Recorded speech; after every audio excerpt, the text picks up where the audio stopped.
Nag-support ang kapisanan ng mga broadcaster ng Pilipinas o KBP sa pagbibigay muli ng prangkisa sa ABS-CBN. Ito ang kinumpirma ng abogado ng KBP na si Attorney Rudolph E. Jularbal sa isinagawang briefing ng House Legislative Franchises Committee hinggil sa franchise ng ABS-CBN nitong nagdaang February 4. Pinuri rin niya ang ABS-CBN sa kakayanan nitong mag-produce ng magandang mga palabas na kayang makipagsabayan sa kompetisyon noong sila ay umeere pa sa free TV. Hindi raw katulad ngayon na maraming ang TV network pero hindi sila kasing galing sa paggawa ng content tulad ng ABS-CBN.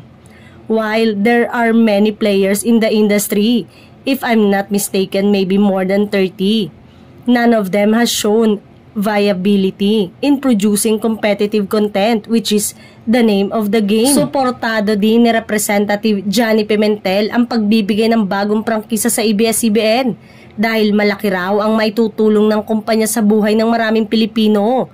Aniya, the Filipino people deserve better. Sabi pa niya, ang GMA ang nakinabang noong nawala ng prangkisa ang ABS-CBN. Ito ay batay sa pag-aaral na inilabas ng Philippine Competition Commission o PCC kamakailan.